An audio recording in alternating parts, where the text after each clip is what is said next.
limita los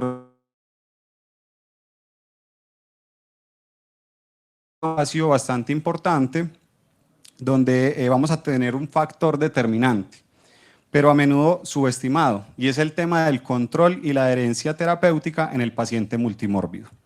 Estos son dos factores tan decisivos y tan importantes como la elección del tratamiento. Confiamos en que este sea un encuentro para intercambio científico, para discusión práctica y para construcción conjunta, todos siempre con un objetivo común: mejorar los desenlaces clínicos de los pacientes a través de una visión colaborativa y multidisciplinaria. Nuevamente quiero darle las gracias por asistir, sean todos bienvenidos, y ahora quiero darle paso a Paula Barrado de nuestro equipo de marketing. Gracias, Santi. Bueno, bienvenidos, buenas noches a todos. Y ahora voy a presentarles a los protagonistas de este evento, la doctora Catalina Gallego. Ella es una cardióloga internista formada en la Universidad Pontificia Bolivariana, con una trayectoria clínica y científica en áreas como falla cardíaca avanzada, choque cardiogénico y trasplante de corazón. Ha sido ponente en congresos nacionales e internacionales, destacándose por su enfoque integral en patologías cardiovasculares complejas. Actualmente es cardióloga del Centro Cardiovascular Sommer Care, donde lidera iniciativas clínicas y académicas, incluyendo programas de trasplante cardíaco. Bienvenida. También tendremos con nosotros al doctor William Daza, cirujano vascular y angiólogo, con formación en la Universidad del Rosario, especializado en el manejo de enfermedades venosas y arteriales mediante técnicas tanto abiertas como endovasculares. Su trayectoria incluye experiencia en cirugía general, amplia exposición a patología vascular compleja y participación en publicaciones científicas en áreas como enfermedad arterial periférica y complicaciones aórticas. Actualmente ejerce en Barranquilla, donde se ha consolidado como referente en el abordaje integral de la patología venosa y arterial. Bienvenido.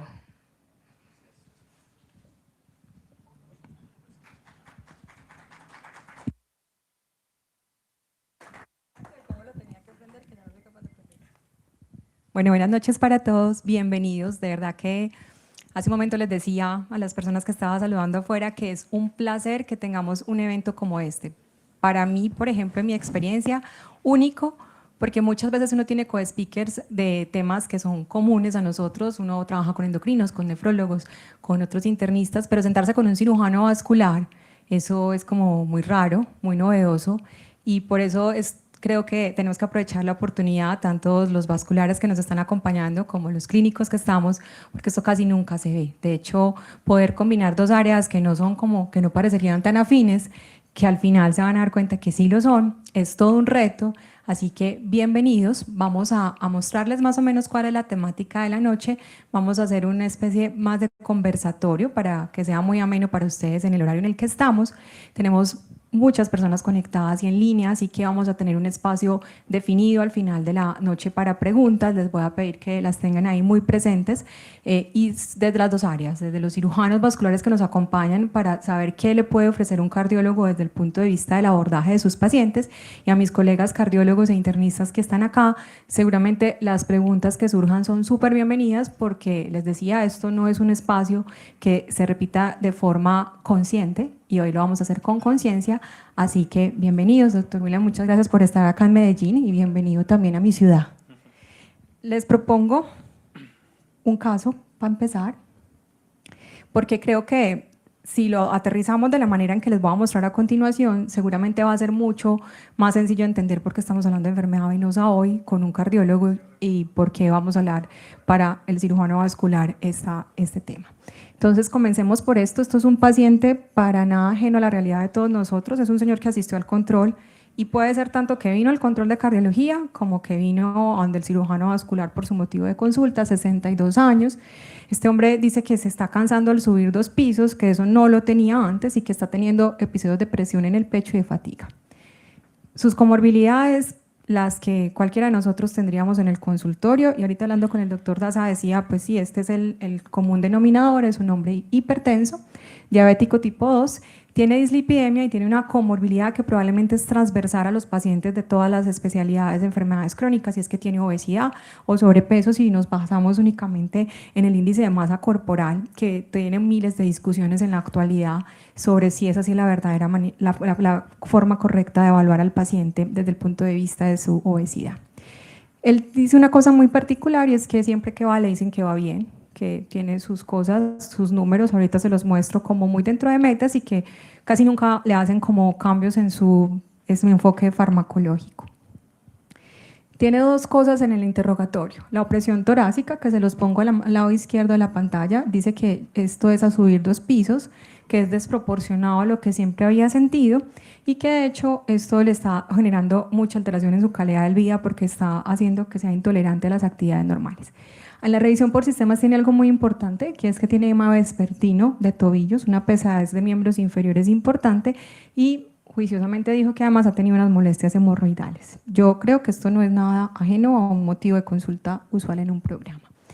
Y fíjense, discúlpenme, que estos son sus números y hace un momento hablábamos de que vamos a integrar estas dos áreas como un solo sistema vascular, pero esto es una cosa demasiado importante y este paciente ha pasado mucho tiempo pensando que están metas.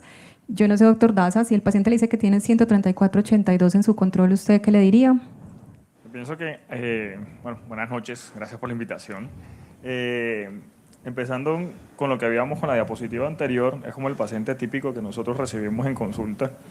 Si estamos hablando de enfermedad venosa, sobre todo, lo típico es encontrar pacientes, pues obviamente mujeres por la relación que hay, que se presenta mucho más en mujeres que en hombres, pero sí van a estar cualquiera de una combinación de estos 4 factores. Siempre o hay hipertensión y dislipidemia, o hay sobrepeso e hipertensión, o sobrepeso y dislipidemia, pero casi siempre vamos a encontrar 2 de estos 4. En la consulta mía particular, hablando, si un paciente me llega con esto, a mí no me llamaría la atención, sino de pronto solamente la parte del LDL, es lo que a mí me llamaría la atención. Yo sé que de pronto hasta si no estamos en el contexto general me dirían, no, pero eso todavía se puede como considerar normal, pero eso, yo no soy el cardiólogo. Eso, y probablemente eso es lo primero que uno dice, así como uno le dice eso, no, yo no soy el vascular ni te voy a mirar las varices, usted le dirá, Exacto. pues sí, ahí le dijeron que está bien, porque de hecho lo que le han dicho en todos los controles es que va muy bien, que tiene la presión cercana a metas, que su LDL para el riesgo seguramente que le han clasificado, no ha tenido un evento coronario agudo, no ha tenido enfermedad cerebrovascular, probablemente cualquier colega le puede haber dicho que va muy bien, y lo mismo para muchos podrá pasar incluso desapercibido que tiene un índice de masa corporal en 29. Así que este es el caso, esto es como donde estamos parados, y vamos a hacer un recorrido alrededor de si tiene o no relación estar nosotros hoy acá sentados hablando de riesgo cardiovascular, enfermedad cardiovascular y enfermedad venosa. ¿Listo? Esa es la propuesta que tenemos. Viendo la diapositiva anterior, con todos esos laboratorios que nos muestran, ¿es real entonces que sí hay un link entre lo que va a ser la enfermedad cardiovascular y toda esta parte de enfermedad venosa? Yo tengo que confesar que cuando nos reunimos la primera vez, yo le decía al doctor William, si a mí me invitan a hablarles en una noche de enfermedad arterial oclusiva crónica, desde el punto de vista del cardiólogo, de una, súper común, ¿cierto? Y de hecho, yo creo que los cardiólogos hemos estado y muchos internistas como en deuda con los pacientes con enfermedad arterial oclusiva crónica porque se nos olvidó que el territorio arterial no es solamente las coronarias, muchas veces no buscamos pulsos, muchas veces no buscamos enfermedad carotidia. Ahí creo que el link todos los entenderían, pero cuando nos dijeron, no, es que vamos a hablar de enfermedad venosa y vamos a tratar de mostrar si esto sí tiene una correlación que no raye únicamente en factores de riesgo, sino desde el punto de vista fisiopatológico y desenlaces, esta noche yo les tengo que decir que probablemente estamos en desconocimiento de este tema tan importante y es que si hay un link que por años está claro entre tener enfermedad venosa, no voy a hablar solamente de arterial, no, enfermedad en el lecho venoso, enfermedad venosa crónica y enfermedad cardiovascular que raya desde algo que a mí me apasiona que es insuficiencia cardíaca hasta enfermedad coronaria e incluso que arrastra desenlaces muy importantes como morirse más si uno tiene las dos cosas, es decir, si tiene insuficiencia venosa y tiene las comorbilidades que acabamos de decir, que probablemente podría ser ajeno para muchos de nosotros, ¿cierto? Entonces sí hay una relación y esto no es tan nuevo como pensaríamos. Desde las cohortes de hace más de 30 años, desde las cohortes iniciales de Framingham, se conocía que si usted es hombre o mujer y tiene enfermedad venosa crónica, que ahorita hablaremos de cómo se clasifica porque eso resultó ser todo un nuevo dato para mí, independientemente del grado, pero específicamente en los estadios más avanzados de enfermedad venosa, si usted tiene eso y obviamente tiene correlación con diferentes otras comorbilidades, va a tener más incidencia de enfermedad coronaria, insuficiencia cardíaca congestiva, accidente cerebrovascular y el link que hay directamente con enfermedad arterial, que el doctor Daza ahorita nos va a explicar cómo se jala un lecho venoso o un lecho arterial. Así que tanto para hombres como para mujeres hay una relación que conocemos por décadas entre tener insuficiencia venosa, enfermedad venosa en la clasificación que ahorita veremos y desarrollar con más frecuencia complicaciones cardiovasculares. Y de hecho, aquí viene mi primera pregunta. Yo quiero que los cardiólogos que están levanten la mano para yo tenerlos visualmente localizados. Y no, Paulina, hágame el favor, usted también, aunque es residente. Yo quiero que bajen la mano y me digan si ustedes en su consulta clasifican la enfermedad venosa desde C0 hasta C4. ¿No? Y tengo 2 residentes de los míos por acá. Por allí tengo mi profe. ¿Alguno de nosotros ha utilizado, doctor Jiménez? Nada. Para mí era un desconocimiento pleno de que la insuficiencia venosa tiene... O sea que doy por hecho que todos los demás son cirujanos vasculares, ¿sí? Si cirujanos vasculares levanten la mano para también yo tenerlos referenciados. Estoy muerta, doctor Daza, porque aquí todo lo que yo diga puede ser usado en mi contra. Tengo buen apoyo. Sí, tiene barra usted. Entonces, les digo esto porque definitivamente cuando empezamos a hablar, bueno, busquemos si esto tiene que ver con desenlaces, con MACE, diferente enfermedad arterial, y encontramos que sí, me encontré con una clasificación. Doctor, ¿esto es nuevo, esto es viejo, o es que ni siquiera nosotros sabíamos que la enfermedad venosa se clasificaba de esta manera? No, de hecho, esto no es nuevo. Esta es la manera en la que nosotros clasificamos la enfermedad venosa. De hecho, todo esto que estamos hablando nosotros hoy aquí precisamente hace referencia a un artículo, a una recopilación precisamente que hace énfasis en un simposio que hubo de cardiología en Italia.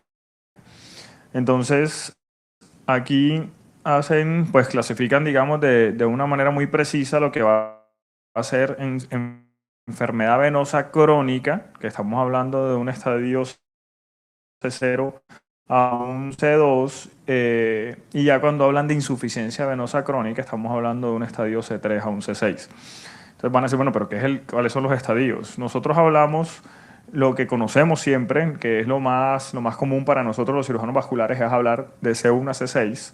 Lo digo porque realmente esa parte de C0 de pronto no todos la manejábamos. Yo por lo menos no la manejaba antes, la vengo manejando apenas hace un año, para ser sincero.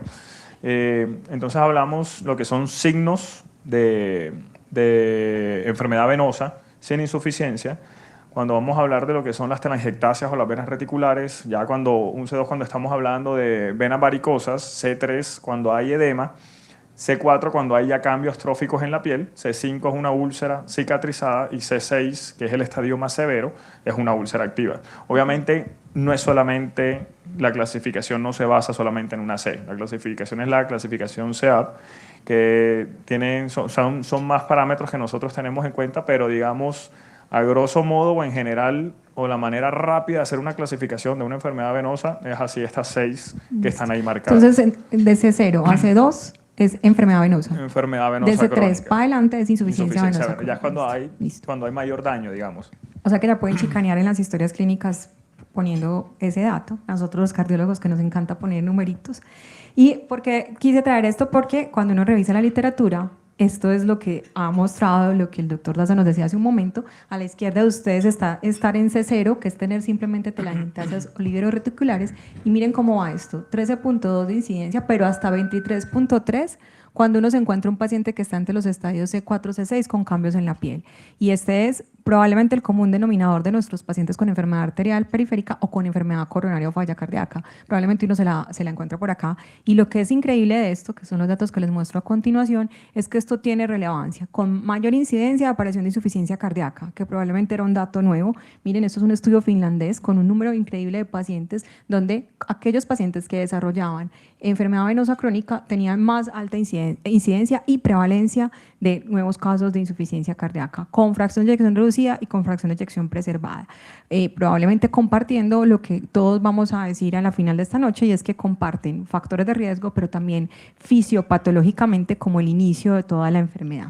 Y de hecho, esa asociación probablemente para todos nosotros es muy clara en enfermedad arterial periférica, pero la asociación comparte también la enfermedad varicosa. De hecho, esa es la incidencia acumulada de enfermedad arterial periférica con la curva de Kaplan-Meier de tener enfermedad venosa. Definitivamente, doctor, si el paciente tiene enfermedad arterial periférica, pues también puede tener enfermedad venosa crónica, que es como el par que uno muchas veces se encuentra. Así que esto creo que es el abrebocas y ya entenderán por qué estamos sentados nosotros dos acá, y es porque definitivamente la enfermedad venosa crónica y la insuficiencia venosa crónica en los estadios que el doctor nos acaba de explicar, que son cualquiera de estos, van a compartir factores de riesgo sin lugar a dudas, y eso es probablemente la meta que hoy nos llevaremos para la casa de cómo los vamos a tratar en conjunto. Van a tener como un principio fisiopatológico común, por eso nos van a escuchar hablar de disfunción endotelial como probablemente el principio de todo esto, pero finalmente pues es que a los que se nos mueren los pacientes es a nosotros, doctor, ¿cierto? Se nos mueren de infarto agudo de miocardio, insuficiencia cardíaca, y probablemente si hubieran nefrólogos acá nos dirá también progresa enfermedad renal crónica con necesidad de diálisis, etcétera. Y esto parece ser como lo más bulloso y lo más llamativo, pero miren que compartimos probablemente los factores de riesgo, y eso sí, compartimos una cosa muy importante, es lo mucho que se afecta la calidad de vida de estos pacientes. Con respecto a esto, quiere decir que toda esta relación se afecta directamente lo que va a ser MACE. Los desenlaces. Sí. Sí, entonces también para nosotros que nos encanta hablar de MACE, porque MACE es como la forma en la que los cardiólogos evaluamos los desenlaces duros al respecto de después de hacer determinada intervención, es decir, si el paciente se muere más, si le dan más infartos agudos de miocardio, si le dan más accidente cerebrovascular, o si muere por cualquier causa, que eso es lo que nosotros agrupamos. La pregunta que me hace el doctor Daza es muy clara, es, listo, ya vimos que si hay una relación entre tener enfermedad venosa y entre tener enfermedad cardiovascular, pero les va peor si tienen una cosa y tienen la otra. La respuesta es sí, doc, y además tiene que ver con la severidad, como lo dijimos hace un momento. Entonces no es lo mismo estar en un C2, en un C3, en un C4, en un C5 o en un C6, que probablemente cualquiera de nosotros sí lo identificaría, a estar en un C0, y parece ser lineal. A medida que usted tiene más compromiso y pasa de enfermedad venosa a insuficiencia venosa, más desenlaces va a tener, y esto está muy bien estudiado. Miren el HR 2.37, o sea, tener enfermedad venosa y tener esta comorbilidad va a hacer que usted tenga peores desenlaces a futuro. Lo habíamos pensado, yo sinceramente, doctor Daza, se lo voy a decir de frente, yo pongo el antecedente de insuficiencia venosa, pero nunca había pensado que ese señor al que yo le estaba rotulando ese antecedente le iba a ir peor con lo que tuviese cardiovascular. Probablemente sí va a ser un paciente que va a tener más quejas y va a tener mucho peor calidad de vida, pero que esto se vea representado de esta manera, me dan mortalidad por todas las causas. Y acá definitivamente cuando comparaban con Kaplan-Meier, los pacientes que no tenían enfermedad venosa de ningún estadio versus aquel que la tenía peores desenlaces en lo que estamos hablando. Y además de esto, pues hay revisiones de la literatura, se los quise traer, esto va hasta marzo del año pasado, esta es una revisión sistemática publicada en PubMed que trataba de definir si sí es tan cierto que tener enfermedad venosa cambia desenlaces cardiovasculares, y esto es muy bonito porque estos son pacientes que desarrollaban o infarto, insuficiencia cardíaca, enfermedad arterial, miren, mortalidad por todas las causas. Esto es un rotundo desenlace que arrastra realmente este grupo de pacientes. Miren cómo queda todo hacia el lado de que incrementa el riesgo. De hecho, tener un HR1.5 es tan importante como algunas comorbilidades que nosotros los cardiólogos amamos, como tener tabaquismo, como tener dislipidemia, entre otras, ¿cierto? O sea, es casi igual de potente si lo queremos ver de alguna manera. Y lo mismo, si ustedes ven también en este metaanálisis, el riesgo de que aparte de que te dé más, te mueras más, sigue siendo igual de importante. A favor no, se incrementa el riesgo cuando usted tiene enfermedad venosa en cualquiera de los estadios, pero sobre todo en los estadios más avanzados. Así que, doctor Daza, yo creo que como abrebocas, sobre todo para los no vasculares, o yo no sé si usted tenía la misma impresión de que se le morían más los pacientes con enfermedad venosa. Sí, de hecho, cuando nosotros hablamos, sobre todo es que lo primero que tenemos nosotros en cuenta es todos estos factores de riesgo y cómo están asociados ellos, cómo está la incidencia y cómo es la severidad de la enfermedad. Entonces, realmente cuando tenemos pacientes con un estadio avanzado de insuficiencia venosa crónica, y que tiene más de 2 de estos factores de riesgo, no es que veamos nosotros que el paciente con insuficiencia venosa crónica tiene un riesgo de muerte a 5 años de tanto, pero por lo que sí se ve es que los pacientes con enfermedad venosa, con insuficiencia venosa crónica en estadios avanzados, que tienen estos factores de riesgo, por lo general van a tener complicaciones cardiovasculares que son los que van a llevar a la muerte. Sabemos que la enfermedad cardiovascular es la causa. Es la causa. Entonces, yo sí, de nuevo me confieso, y probablemente cuando hacía mi interrogatorio consignaba la insuficiencia venosa como una comorbilidad, pero nunca como un factor determinante que me estuviera modificando desenlaces. Entonces creo que ese es el segundo mensaje de esta noche. El primero es definitivamente sí tiene una correlación, y 2, sí tiene una correlación en contra de los desenlaces, y por eso es que probablemente tengamos que ser mucho más estrictos en el control de factores de riesgo. Fíjense que aquí se resume lo que estamos diciendo: las comorbilidades más frecuentes están presentes como hipertensión, dislipidemia, diabetes.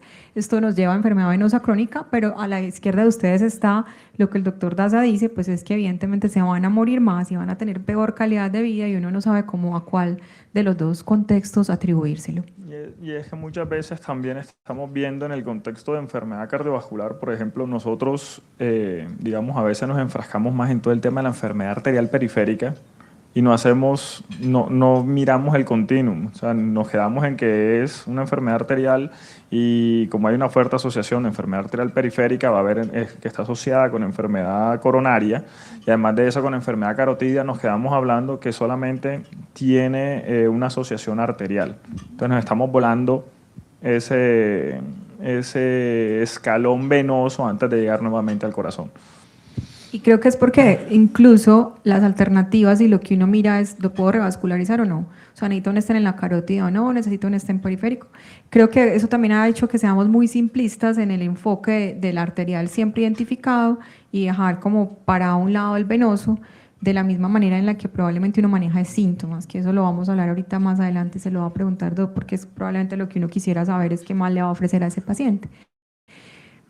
¿Qué podemos decir a continuación? Es cómo vamos a controlar factores de riesgo, ¿cierto? De hecho, ¿por qué? Porque quizás es como el llamado de dónde estamos parados con ese grupo de pacientes. ¿Cómo podemos hacer nosotros para mejorar esos desenlaces que ya están establecidos? Entonces, miren, esta es una diapositiva que yo utilizo de forma frecuente, porque es como yo percibo el paciente con enfermedad cardíaca. Los pacientes de nosotros viven como al borde del peligro siempre. Vienen miren, este es un señor que se infartó, tiene 3 stents, la fracción de eyección es del 55%, pero tiene dislipidemia, ¿será que está o no está en metas? Tiene hipertensión, tiene diabetes. Simplemente uno le da un empujoncito y termina en el peligro antes de tener otro nuevo evento coronario. ¿Cómo abordamos nosotros estos pacientes de riesgo cardiovascular alto o muy alto, como lo quieran clasificar? Con el control de factor de riesgo. Y no hay otra alternativa diferente, entender que todos vienen al borde del peligro, que creo que es lo que también debería ser el enfoque consciente desde el territorio vascular. Y es entender que si uno no identifica cuáles son los factores de riesgo, si no los trata y no los controla, pues el paciente va a terminar en el evento ruidoso que es infartarse, en el evento ruidoso que es llegar con 20% de fracción de eyección, pero también en el evento que hoy estamos evaluando, y es compromiso en el lecho vascular. Creo que en eso radica los enfoques tanto de un cirujano vascular como de un cardiólogo que enfrenta a estos pacientes, porque al final probablemente esto es lo que va a ir compartido desde el punto de vista del enfoque. Incluso si nosotros habláramos hoy de cuál es la principal causa de muerte en el mundo, sigue siendo la enfermedad cardiovascular desde todas sus formas. Incluso en los peores momentos de pandemia la gente se seguía muriendo en un número más importante de esto. En Colombia sigue siendo la principal causa de muerte, y esto se los menciono acá porque si nosotros no identificásemos de esas enfermedades cardiovasculares cuáles están arrastradas por las principales comorbilidades que acabamos de decir, pues vamos a sacar como de contexto el seguimiento y las metas de los pacientes. Y el caso de don Luis es supremamente diciente. Este señor ha ido a sus controles, parece que asiste, parece que se toma la medicación y le dicen que está bien, pero hemos pasado por alto el riesgo que tiene, como haciendo caso omiso a que tenía ya síntomas en el sistema cardiovascular y en el sistema venoso también. Y esto es una cosa supremamente interesante, es que ninguno de estos pacientes viene como con un solo factor de riesgo. Ojalá, el doctor Laza lo acaba de decir, la gran mayoría comparten factores que van desde la dislipidemia, el tabaquismo, obesidad, hipertensión arterial. Y hago una pausa ahí porque también quiero que el tercer mensaje que se lleven en la noche de hoy es si es hipertensión el principal factor que compartimos vasculares y cardiólogos, será tabaquismo. Por épocas hemos pensado que el fumar es el principal factor de riesgo para enfermedad arterial o no. Yo quisiera que nos paremos ahora en pensar eso, ¿cómo podemos entender todos estos factores como el principio inicial fisiopatológico o simplemente son comorbilidades que se comparten y por eso terminan en enfermedad vascular? Yo pienso que si estamos hablando de todo lo que es la fisiopatología, de este daño endotelial, digamos, obviamente la parte arterial no es la misma que en la parte venosa, pero cuando estamos hablando de cómo inicia todo, la agresión inicial realmente son estos factores de riesgo. O sea, la agresión inicial es el tabaquismo, es la hipertensión, es esa obesidad, la dislipidemia. De hecho, el sedentarismo en la parte venosa de nosotros realmente es importante eso, porque digamos que eso hasta marca una pauta de manejo. Si sabemos que un paciente tiene un estilo de vida sedentario, uno empieza tratando de cambiar eso. Obviamente dependiendo de qué grado de severidad esté el paciente. Si es un grado muy severo, pues ya caminar realmente no le va a ayudar mucho, pero es la primera indicación que uno da. Doc, antes de eso, se me ocurre, ¿hay algún factor de esos que acabamos de enumerar que para enfermedad venosa tenga más peso? Si nosotros nos preguntáramos, nosotros sabemos qué peso tiene dislipidemia para infarto agudo de miocardio, qué peso tiene tabaquismo, pero ¿hay alguno que pese mucho más para insuficiencia venosa o son como, por ejemplo, la obesidad? No sé, ¿cuál pesa más para el desarrollo de enfermedad venosa? Yo pienso que aquí es muy variable, porque realmente nosotros podemos ver pacientes obesos con una enfermedad severa, podemos ver pacientes obesos que realmente no tienen absolutamente nada. El factor hereditario es un factor fuerte, el factor genético, por lo menos en mi práctica, de las cosas que más influyen es la actividad laboral de la persona. Eso nosotros, no es solamente el tema de salud, los que son maestros, que saben que tienen que estar todo el día de pie, que están con poca actividad, son los que tienen de pronto una severidad mayor en cuanto a, no tanto en insuficiencia, sino a dilatación de las venas, porque no siempre que hay enfermedad varicosa va a haber una insuficiencia como tal troncular y eso realmente influye en todo el tema de la anatomía. Y yo tengo que preguntar una cosa, los tacones. Los tacones, no sé si aquí los vasculares... Qué pena con los vasculares, pero yo eso sí lo tenía que preguntar antes de irme hoy. Yo por lo menos soy de los que dicen, cuando tengo pacientes, tengo mis pacientes, las mujeres que van a consulta y llegan con tacones, digamos que de pronto estos no son tan graves. Estos están aprobados por pero el vascular. esos tacones delgados de más de 3 centímetros... Te van a mirar todos allá, Crista. De más de 3 centímetros, así como los que tiene Crista. La cámara debe enfocar para que el público que está por fuera sepa de qué estamos hablando. Realmente cuando uno habla de insuficiencia venosa hace como esa recomendación y eso tiene que ver con una parte, digamos, funcional de la pierna. Para nosotros es supremamente importante el segundo corazón o la bomba muscular, llamada también el segundo corazón, y en esa posición en la que ustedes están normalmente cuando pasan todo el día en tacones, no hay un buen funcionamiento de la bomba. O sea, esa contracción que debería haber a nivel de las pantorrillas, que es lo que nos va a ayudar a seguir subiendo sangre, a inyectar la sangre de vuelta al corazón, no se da. Entonces, realmente eso sí influye. Crista, nada que hacer. Entonces, genética también, así como ahorita vamos a ver que en enfermedad cardiovascular. Genética, las mujeres más. Sí, lastimosamente las mujeres, por el hecho de ser mujeres, ya llevan las de perder en comparación a nosotros por un tema hormonal.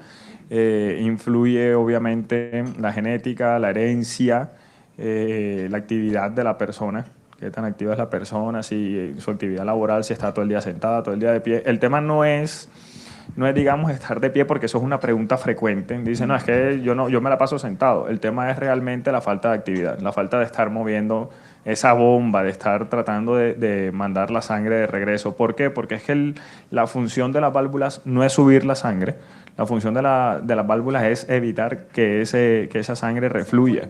Entonces, si uno está sin cambios de posición, si uno no está, Yo hasta recomiendo hacer las pausas activas. Yo soy muy amigo de todo el tema de la tecnología precisamente por eso, y a veces cuando mis pacientes me dicen, no, es que a mí se me olvida moverme, yo consigo un reloj que cada hora le va a decir que hay que levantarse 5 minutos.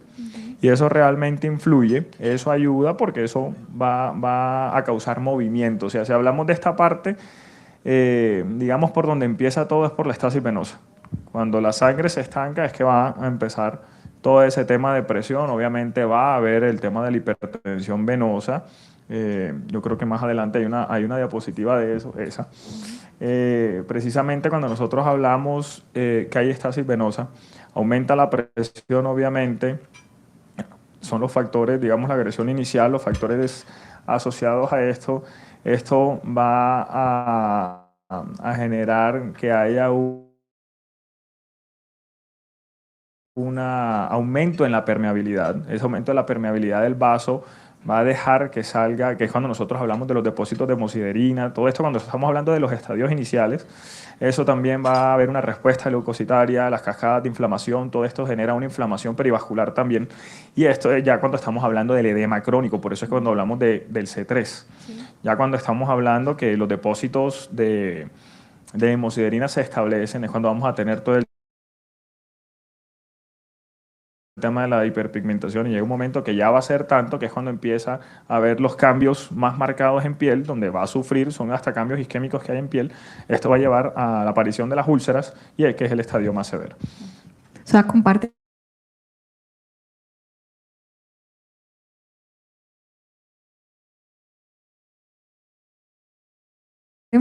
porque quizás cuando uno revisa como fisiopatológicamente cómo se va a producir el compromiso venoso, casi en todas partes dicen, la gran mayoría de esos pacientes tienen hipertensión arterial, ¿cierto? Comparten la disfunción endotelial que dijimos al principio, pero todos terminan en este paso de aumentar el riesgo vascular, si lo podemos llamar así. Sí, digamos que a diferencia de pronto de lo que va a ser el daño endotelial, cuando estamos hablando de enfermedad arterial, aquí no tiene tanto que ver con toda esa parte de la cadena del óxido nítrico ni nada de eso, sino que va a tener que ver más que todo con la hipertensión venosa y con el estado proinflamatorio, que es lo que realmente va a después llevar a un estado procoagulante. Ahí es donde vamos a tener, cuando ya está el daño establecido, donde ya se genera toda esa cascada. Doc, yo quisiera, como que también paremos en este punto, ya dijimos que comparten, qué factores de riesgo comparten, pero si uno pudiese modificar los factores de riesgo, se lo va a preguntar a usted porque seguramente usted me lo va a decir también después a mí, si se van a modificar también los desenlaces en los pacientes vasculares, es decir, todo esto que acabamos de decir, ¿se puede o no modificar si uno modifica los factores de riesgo de base, excepto el genético, que probablemente pues va por otra parte, o uno no modificable como ser mujer? De hecho, cuando nosotros estamos hablando de las pautas de manejo nuestras, lo primero que uno hace es como tratar de cambiar precisamente eso, los factores de riesgo, y uno lo primero que hace es quitar el sedentarismo, hacerlo a un lado. Entonces hay ejercicios que uno recomienda.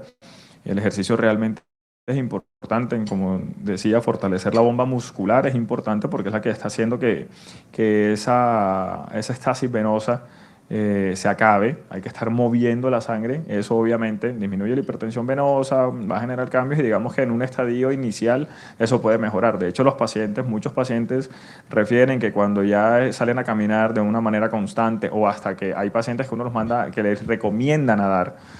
Tengo una paciente que me pasó ayer, me dijo, doctor, yo ahora estoy nadando y se me fueron los síntomas.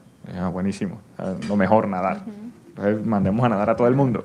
Pero sí, realmente uno tiene que tratar primero factores de riesgo. Si de todas formas ya estamos hablando de pronto un estadio un poco más avanzado, es cuando ya viene la parte médica, que es la parte de la elastocompresión, la parte de los venoactivos. De hecho, por eso es que nosotros mandamos estos medicamentos por toda la fisiopatología, como acabo de explicarla así, como de rapidez. Y si definitivamente ya son estadios más avanzados, ya hay cosas que ni caminar, ni los medicamentos, ni las medias van a servir, entonces ahí sí hablamos de cirugía. ¿La prescripción de las medias o la elastocompresión tiene que ser solamente el vascular, o eso sería una alternativa para nosotros desde la consulta de cardiología? ¿O tenemos que tener una ayuda diagnóstica? Hay que tener una ayuda diagnóstica. O sea, el Doppler venoso es una herramienta que va de la mano realmente, no solo del vascular. Esa es una herramienta que tiene que ir siempre con el tema de la insuficiencia venosa. Nosotros podemos diagnosticar enfermedad varicosa Podemos diagnosticar enfermedad venosa, pero para saber si una vena está insuficiente tenemos que poder ver que tenga el reflujo. Y para ver el reflujo realmente necesitamos un estudio como un Doppler. Y la prescripción, ¿usted creería que tiene que ser?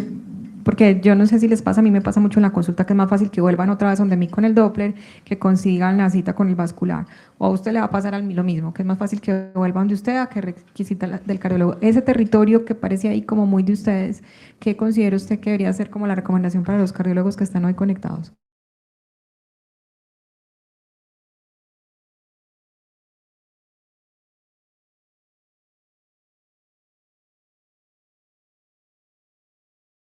De pronto, donde ya saben que tiene síntomas de insuficiencia venosa crónica, pedir el Doppler y que de una vez vaya pidiendo la cita con el cirujano vascular para que llegue ya con un paso adelante. Yo No, por lo no les menos, quiero quitar el trabajo, no, es que quiero saber el yo- alcance. Yo por lo menos cuando por alguna razón mando a un paciente a cardiología, a veces de pronto hasta peco por exceso, pero yo sí, el paciente con algo tiene que llegar, mínimo debe llegar, así sea con un electro que de pronto es lo mínimo demasiado bajo, pero muchas veces, por ejemplo, si es por enfermedad arterial periférica, ya tiene diagnóstico de enfermedad carotidia, yo por lo menos le pido un ecocardiograma para que, y ojalá hasta si el mismo cardiólogo lo hace para que lo pueda revisar en la consulta.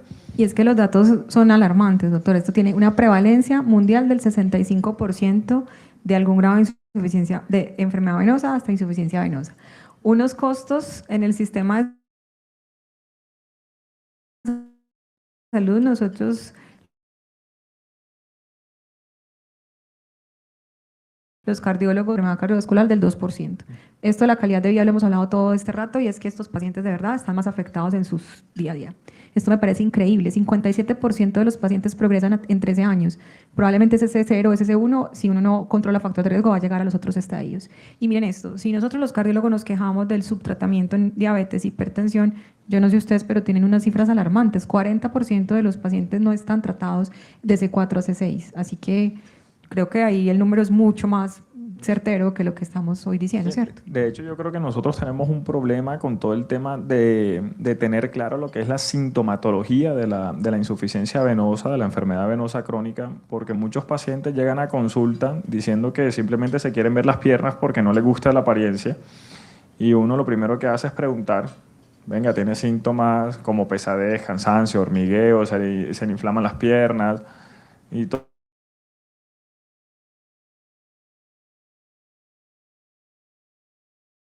se quedan pensando como, sí, bueno, lo más probable es que tenga insuficiencia. No sabía que esos eran los síntomas. Entonces muchas veces por eso no consultan. Y ya cuando uno tiene el simple hecho de tener arañitas en algunas zonas donde no es típico encontrarlas, ya ¿Dónde debe es alertar. típico? ¿Dónde se pueden encontrar sin que sea ante la gente? No es una consulta. Lo que les digo yo siempre a las pacientes, uno no puede decir, no, es que aquí es donde son normales. Tener arañitas no es normal. No es normal. Ya el simple hecho que estén apareciendo arañitas hay que evaluar a ver qué es lo que está haciendo mal uno. De pronto no hay herencia, no hay genética, la persona tiene 20 válvulas en la pierna, o sea, por todo ese lado está bien, pero resulta que todo el día pasa de pie o todo el día está sentado y no tiene movilidad. Entonces eso realmente influye. Digamos que donde no es lo típico encontrarla, si uno ve que la persona tiene muchas arañitas en la cara interna de la pierna, yo siempre les digo sí o sí tenemos que hacer, de hecho siempre digo que hay que hacer un Doppler, pero ahí con más razón. Ahí con más razón. A mí me parece como que ir al final de la historia es importante y esto es preguntarle, doctor, al final, ¿qué es lo que es común a todo esto? Como desde el punto de vista endotelial ya lo dijimos, de factores de riesgo también, pero ¿qué es lo que ustedes ven realmente ya al final de la historia de la enfermedad venosa? Al final, a mí esta diapositiva me encanta por este tema de estas dos fotos, cómo es toda esa parte microvascular, de hecho, esa parte microscópica, de hecho hay un video muy bonito donde uno alcanza a ver válvulas en telangiectasia, que uno diría, eso no existe, no, sí, si realmente ya lo hicieron, está el video, se logra ver, y al final todo esto realmente es un estrés oxidativo, es un estado proinflamatorio. Yo pienso que los estados proinflamatorios son los que realmente se encargan de enfermarnos a nosotros en cualquier sistema del cuerpo, pero lo general es eso. O sea, nosotros al final todo este tema del estrés oxidativo, de la parte proinflamatoria, de cómo ese daño endotelial con el tiempo va pasando, que realmente de pronto en la parte venosa es, digamos que de pronto no es más lento, pero es que los síntomas no son tan floridos como en la enfermedad arterial. Entonces, hay personas que pueden tener unas cuantas arañitas y es completamente normal y resulta que ya tienen insuficiencia, nunca se evalúa a los 5 años. Cuando se van a hacer un estudio, sí, tienen un estadio de pronto inicial, pero con una insuficiencia de la safena, que muchas veces, sobre todo en pacientes jóvenes, es segmentaria.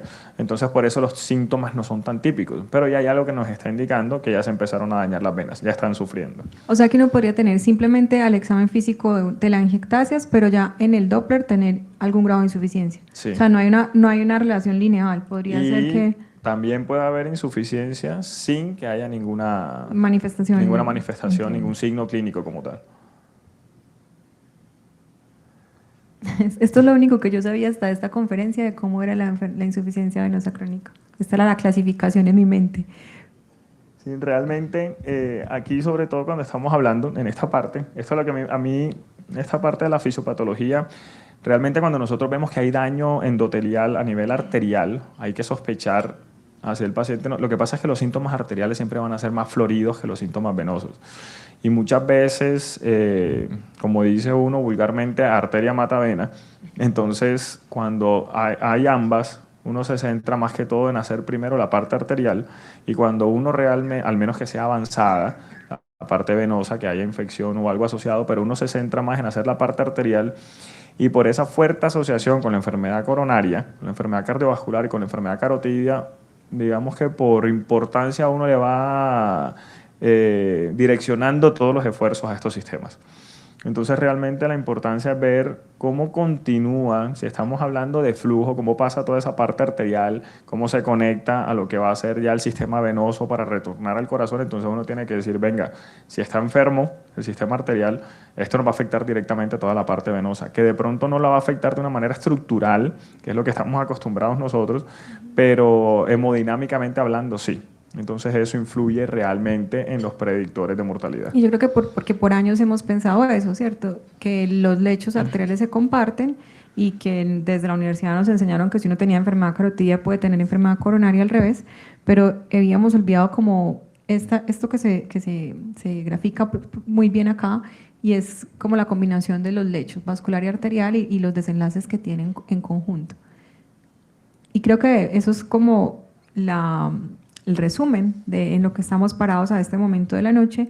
El doctor hizo un énfasis específico en inflamación, en todo el sinergismo que pudiera haber en tratamiento. Y yo no sé, Doc, cuando ya uno mira esto, usted cómo enfoca a su paciente, y ahí sí, con la sinceridad que yo le dije a usted que yo no sabía cómo se clasificaba, yo creo que usted me diga cómo enfoca los factores de riesgo en su consultorio cuando se ve enfrentado a una enfermedad venosa. Bueno, en mi consultorio, por ejemplo, lo primero es hacer signos vitales. Eso no lo mido yo. El paciente cuando entra al consultorio ya está todo medido. Yo siempre me fijo de primero y si obviamente yo veo que el paciente no tiene lo que para mí es normal, el 120-80 óptimo, pero si un paciente tiene, digamos, 140-100, 150-110... Lo manda por urgencias. Ya, no, ahí todavía lo retengo un poquito, pero como estábamos hablando, yo soy de Barranquilla, allá hace calor, allá la gente camina una cuadra y fácilmente pueden llegar taquicárdicos a donde estén. Entonces esa es la primera pregunta. Obviamente, venga, usted es hipertenso, sí, se tomó el medicamento hoy, sí, bueno, vamos a esperar un ratico, voy haciendo la consulta y vuelvo y mido. Si realmente después de 5 minutos de haber medido, de que el paciente ya está en una buena temperatura y todo, si continúa 150, 160, 100, sí, yo lo mando a urgencia. Yo sí digo que lo bajen y lo revisen. Lo confesó, 160, 100 para que lo devuelvan de urgencia.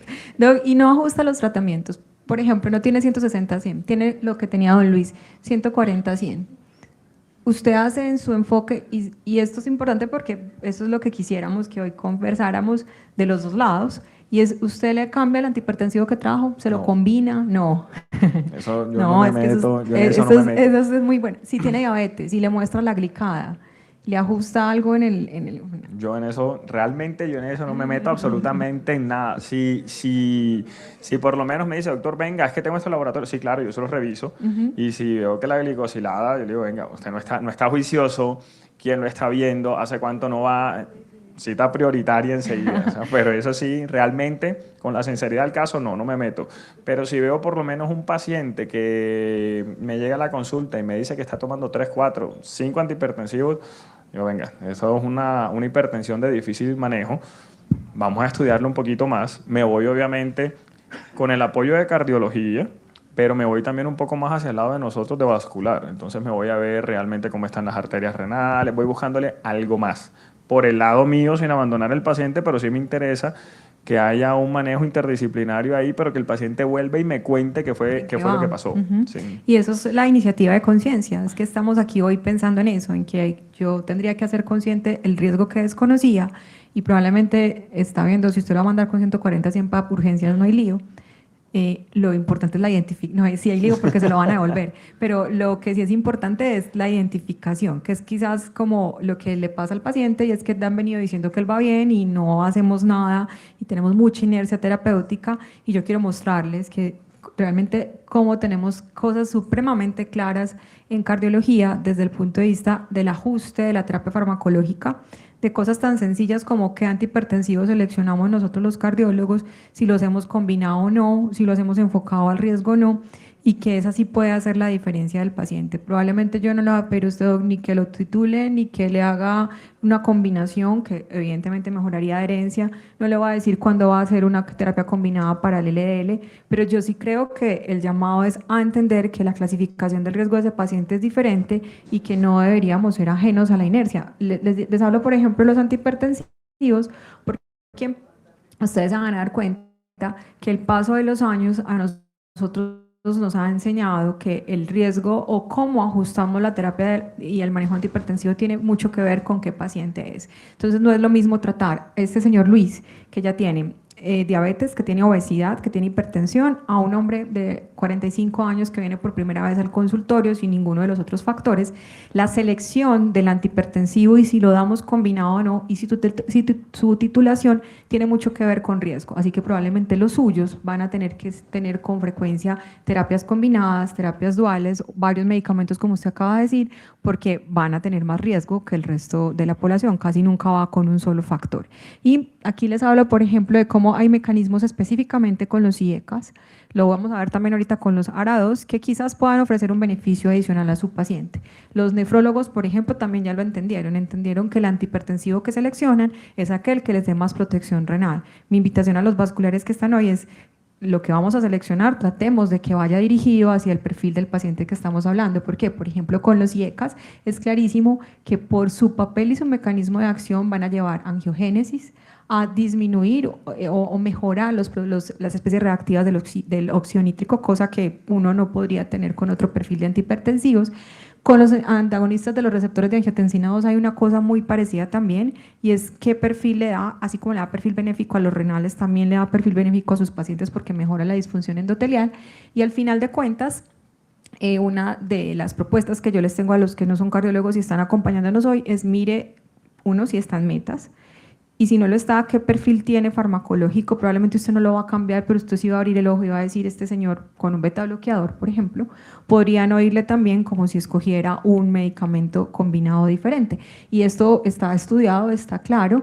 De hecho, los metaanálisis muestran cómo los pacientes que reciben IECAS ARA2 en el perfil específico de lo que hoy estamos hablando pudiesen tener más beneficios en un montón de desenlaces, desde menos insuficiencia cardíaca, menos infarto, aquí también está mortalidad por todas las causas, que otro tipo de perfiles y combinaciones que lo vamos a hablar al final. Seguramente también podría ser una alternativa buenísima, porque al final del día estos pacientes son los más comórbidos y los que tienen 50 pepas y no van a aceptar incluso que usted le proponga una más para el tratamiento de estos venoestáticos, etcétera, cuando